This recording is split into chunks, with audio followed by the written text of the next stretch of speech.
Grangre, le petit ogre. Grangre était cerné. Alors qu'il s'approchait du monstre pour le tuer, celui-ci s'était réveillé. Ses longs tentacules surgissaient de toutes parts et s'apprêtaient à attraper Grogre. Il était trop tard. Grogre ne pourrait plus atteindre le cœur du monstre. Alors, il se souvint des paroles de Zagon. « Sois brave et réfléchis. Réfléchis, réfléchis, se répétait Grogre. Mais les affreux tentacules se rapprochaient de lui de plus en plus. Les bras visqueux venaient de le toucher comme la lanière d'un fouet. C'était maintenant ou jamais. Sans plus hésiter, Grogre sauta. L'épée en avant, il sauta vers le cœur sombre. Il ferma les yeux, puis, rassemblant ses forces et son courage, il plongea l'arme dans la grosse boule battante.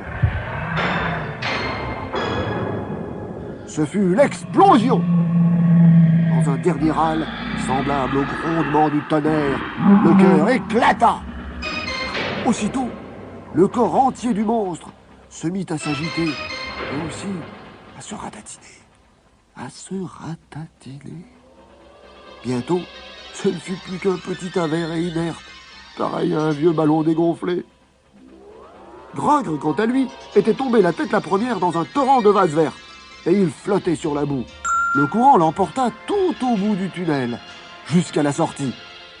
Là, dehors, à l'air libre, il y avait le brave Zagon qui l'attendait en battant des ailes. Soudain, la vase projeta le petit ogre hors du trou. Il allait s'écraser sur les rochers, lorsque Zagon le saisit entre ses pattes. « Bien, mon garçon, bien, tu as tué le monstre de la vase. Je savais que tu réussirais, tu es un héros.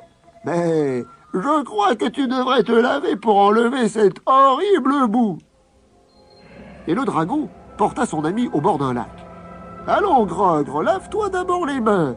Tu auras une surprise. » Grogre obéit, et quand il ressortit les mains de l'eau, il n'en crut pas ses yeux. Ses menottes n'étaient plus rugueuses ni roses. Voici qu'elles étaient toutes douces, toutes brillantes, et surtout, toutes dorées. Alors, il sauta dans l'eau. Grogre se lava, il était doré de la tête aux pieds. Je suis un ogre doré, balbutia-t-il. Je ne suis plus rose. Oui, mon garçon, tu es devenu un ogre doré parce que tu es brave. Tu n'as pas tué le monstre par haine, mais par sagesse. Grâce à toi, la vie est revenue dans ce pays désolé. Regarde autour de toi. À la place de ce triste désert, un splendide jardin est apparu. Mais souviens-toi bien, tu ne resteras un ogre doré que si tu ne tues pas, à moins d'y être obligé. Mais papa sera en colère contre moi si je ne tue pas. Ne crains rien, il sera fier d'avoir pour fils un ogre doré.